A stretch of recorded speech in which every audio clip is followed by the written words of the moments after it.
प्रभु जी के आश्रय से जुड़े हुए हैं। बहुत ही सुंदर भक्त है। बहुत ही सुंदर सेवा भाव है उनका। हर आते हैं, कथाओं में आते हैं। और कहीं पे भी प्रशांत पूर्ण प्रभु जी की कथा हो रही हो, वहां पे वो अवश्य पहुंचने का प्रयास करते हैं। अपने पूरे परिवार को उन्होंने कृष्ण भावना भवित बना दिया है। उनके साथ साथ माता जी, बच्चे, सभी भगवान की सेवा में लगे हुए हैं।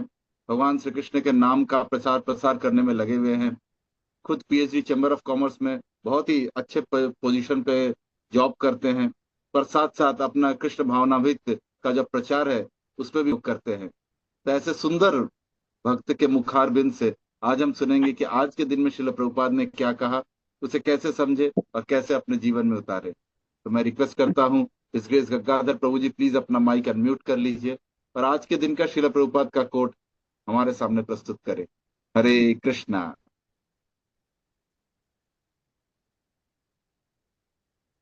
यस प्रभु जी, अब आप स्टार्ट हो रहे हैं, अब आ रही है। Thank you Prabhu ji. Thank you Prabhu ji सेवा देने के लिए। आपने इतना कुछ कह दिया कि योग्यता तो नहीं है मेरे अंदर, बट ठीक है, आपने सेवा दी है तो फिर भक्तों ने बोला तो कुछ प्रयास करना प्रभु जी बोलने का। तो आज का जो कोट है 11 अगस्त का। तो पाल जी बोलते हैं, we should take any leela of Krishna as a supreme. The Vrindavan leela, Krishna leela with the gopi is the most confidential leela. We should not take enter in We should not enter this confidential Leela unless we are liberated. It is very difficult subject, and because they cannot understand what is Krishna Leela, they into it they fall down. Vrindavan 11 अगस्त 1974। तो एक बार मैं इसका हिंदी अनुवाद भी पढ़ देता हूँ। तो प्रभुपाद जी बोलते हैं, हमें कृष्ण की किसी भी लीला को समझ मानना चाहिए, किसी भी लीला को। वृंदावन लीला अथवा गोपियों के साथ कृष्ण की लीलाएं सर्वाधिक गोपनीय लीलाएं हैं। जब तक हम मुक्ति के स्तर पर ना हो, हमें इन पर अधिक विचार नहीं करना चाहिए। यह अत्यंत कठिन विषय है, और क्योंकि वे कृष्ण की लीला को समझ नहीं पाते, इसलिए वो नकल करते हैं और उनका पतन हो जाता है। वृंदावन में प्रभु जी ने एक लेक्चर में बोलता है 11 का। तो प्रभु जी ये बहुत ही डीप फिलोसफिकल जो है कोट है। और तो प्रभुपाद जी की इसमें सब लीलाओं का वर्णन है, और गोपी लीला और रास लीला तो प्रभु जी हमारे में क्षमता नहीं है कि एक्सप्लेन कर पाए।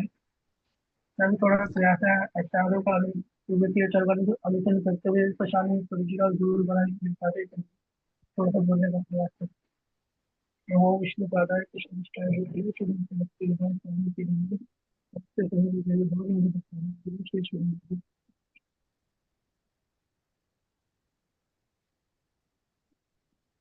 तो प्रपात जी जो है ये क्यों बोल रहे हैं कि हमें जो है रासलीला में प्रवेश नहीं करना चाहिए? इसका मतलब क्या है कि हमें रासलीला करनी नहीं चाहिए?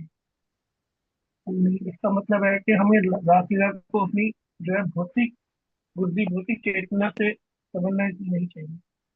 ये एक बहुत बड़ा डिफरेंस है ना।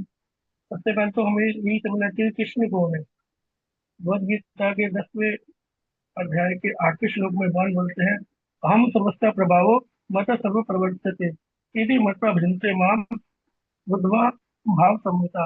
मैं समस्त आध्यात्मिक और भौतिक स्रोतों, जगत का स्रोत हूँ, और मुझसे ही सब कुछ उत्पन्न होता है, भगवान कह रहे हैं। तो हमें कृष्ण तो सिर्फ एक देवता मात्र या एक सामान्य प्राणी नहीं मानना चाहिए। कुछ लोग कहते हैं तो देवता है, विष्णु से कृष्ण है, तो ये सब नहीं मानना चाहिए। क्योंकि ब्रह्म संहिता भी कहती है कि ईश्वरम परम कृष्णा सच्चिदानंद विग्रह है, कि कृष्ण भगवान परम ईश्वर है और वो सच्चिदानंद स्वरूप है।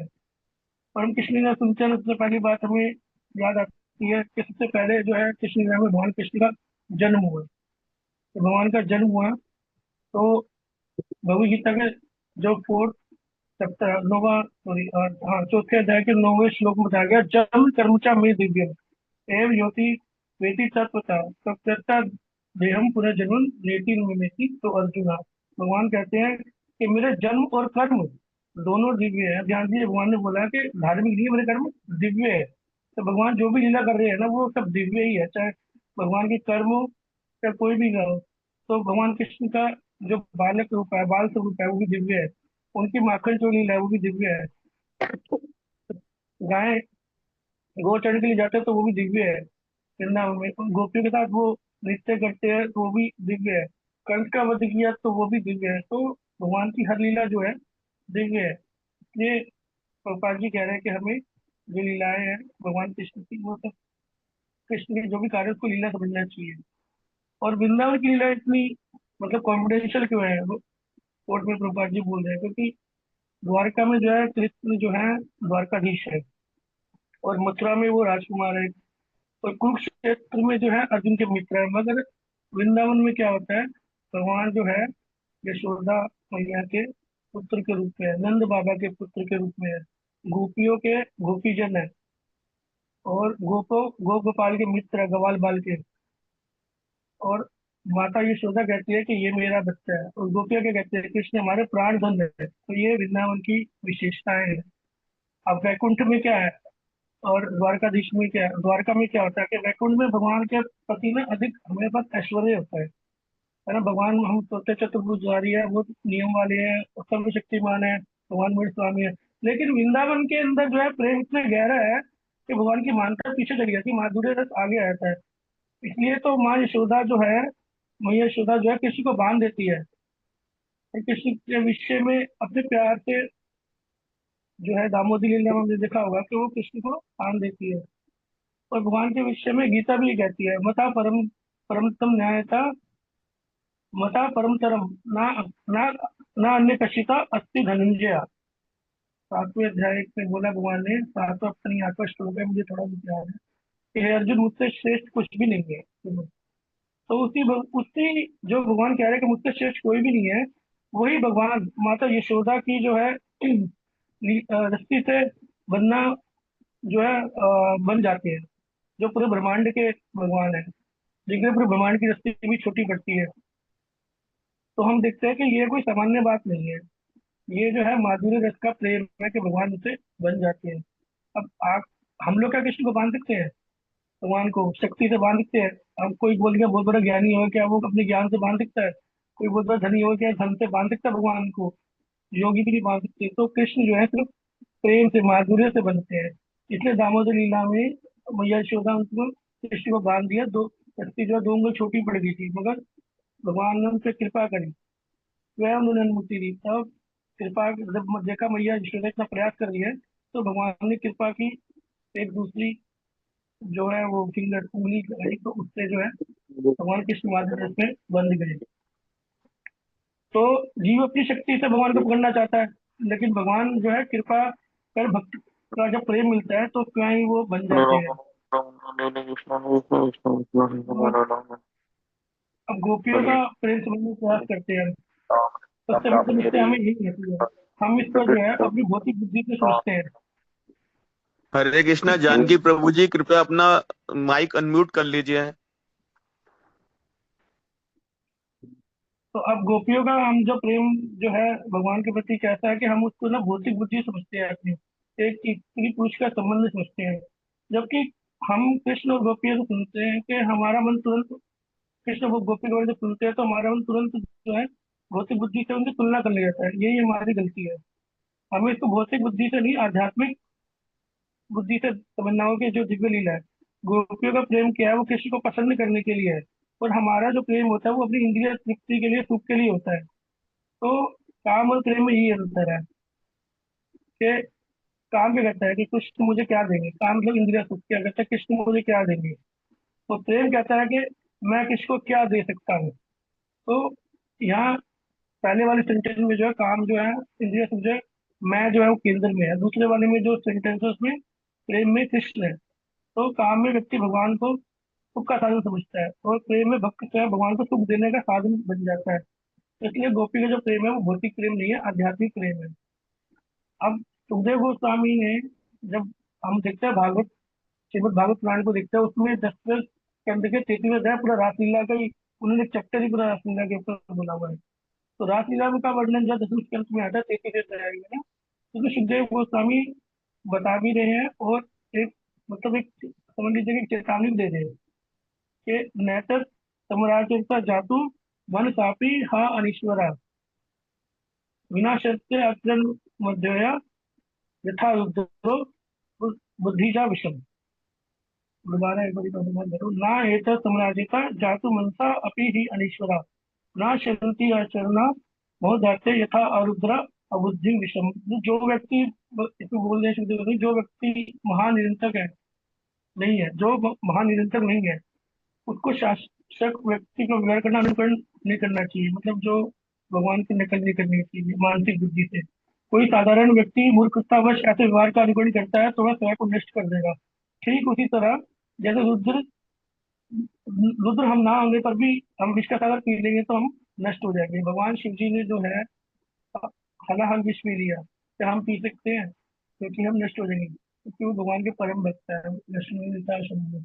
तो भगवान के समान कोई शक्तिशाली नहीं है, तो उसे इस लीला का अनुकरण भी नहीं करना चाहिए। तो शिव जी ने इसलिए कर लिया क्योंकि शिव जी है। तो भागवतम में बहुत सुंदर बात और आती है 10वें अध्याय के 33वें, सॉरी 10वें स्कंद के 33वें अध्याय के 39वें श्लोक में।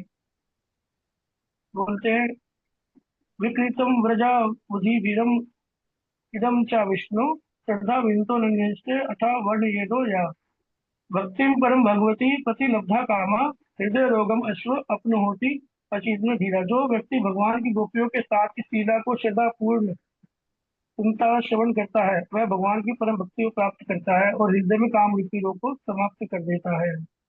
कितना अच्छा वर्णन कर रहे हैं कि हमें जो है इसलिए प्रपात बोलते वो सूक्ष्म बात बताया, we should not enter the confidential leela unless we are liberated. तो हम देखते हैं कि हमारे मन में कमरे करते हैं कि भगवान कृष्ण गोपी का संबंध तो ऐसा है जैसे संसार में होता है, हम यही सोचते रहते हैं।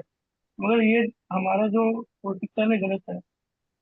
रास लीला जो है श्रवणित है, रामायण को श्रवण करना पड़ता है, अपनी कल्पना कामना और मनोरंजन का विषय नहीं है। ये बहुत खतरनाक चीज है ना।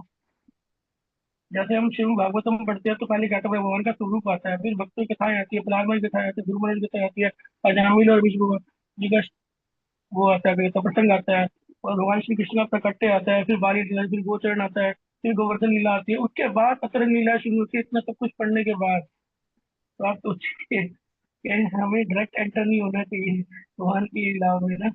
भगवान बोलता है, भक्ता माम अभिजानते यवन चास्मि तत्वता, मुझे तत्व से जाना जा सकता है, भक्ति के तत्व से। तो एकेडमिक नॉलेज से हम समझ सकते हैं। बहुत ज्यादा संस्कृत जानने से कुछ नहीं होता है, या बहुत सारे श्लोक रखने से कुछ नहीं होता है, हमें कृष्ण को समझना चाहिए।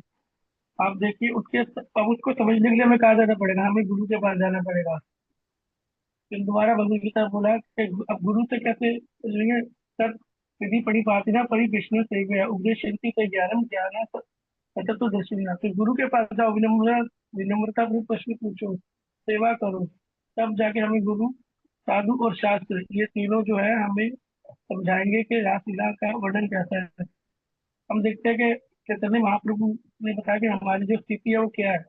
इस कलयुग में हमारा मन शांत रहता है, इंद्रिय हमारी बहुत शक्तिशाली है, काम और लोभ मोह और प्रबल बहुत है। अरे चैतन्य महाप्रभु ने एक सरल मंत्र दिया, हरे कृष्ण कृष्ण कृष्ण हरे हरे, हरे राम राम राम हरे हरे। तो पहले इस नाम को पकड़िए, नाम से हृदय शुद्ध होगा, हृदय शुद्ध होगा तो कृष्ण का थोड़ा सा अनुभव होगा, उनके गुणों का, उनकी गुण लीलाओं का होगा। नाम रूप गुण लीलाएं, ये एक रिलेटम बन जाता है। तो इसलिए जो है हम देखते हैं कि जो हमारे शिक्षा गुरु है श्री प्रसाद गुरु जी, उनके जो आध्यात्मिक गुरु है नित्य लीला श्री गौरी गोपाल कृष्ण गोसाई महाराज जी, मैंने प्रभु जी के मुख से एक बार सुना था कि प्रभु जी बताते हैं कि जो महाराज जी है वो कभी जो है राधा कृष्ण के ऑल्टर में नहीं आते थे, वो हमेशा गौर रीता के ऑल्टर में आते थे। वो कहते थे कि I am not eligible to enter in Radha Krishna लीला। अब आप समझ सकते हैं कि राधा कृष्ण की लीलाओं में जब कितने नित्य सिद्ध जो है वो एंटर नहीं कर रहे तो हमारी स्थिति क्या हो सकती है। और शिव जी जो है गोपेश्वर महादेव है, वो भी रासलीला के बाद जो है खड़े हुए वेट कर रहे हैं।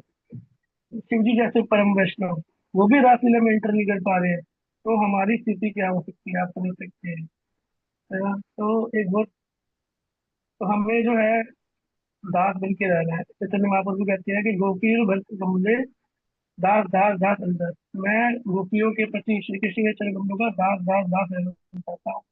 यही हमारी पहचान होनी चाहिए। अभी हम कहाँ हैं, हम क्रोध में हैं, हम लोभ आता है, मन और हमारी की इच्छा रहती है, इंद्रिया हमारी एकदम सुस्ती रहती है। तो हम ये सब चीजें हम लेके तो हम एटलीस्ट हम मैं तो नहीं कह सकता है भगवान किसी को पीड़ी लाएंगे। तो इसीलिए तो मुझे जितना मैं चलता है अपनी भौतिक बुद्धि से, तो उतना मैंने बोल दिया। बाकी कुछ पीछे तो समय देना मुझे करेंगे।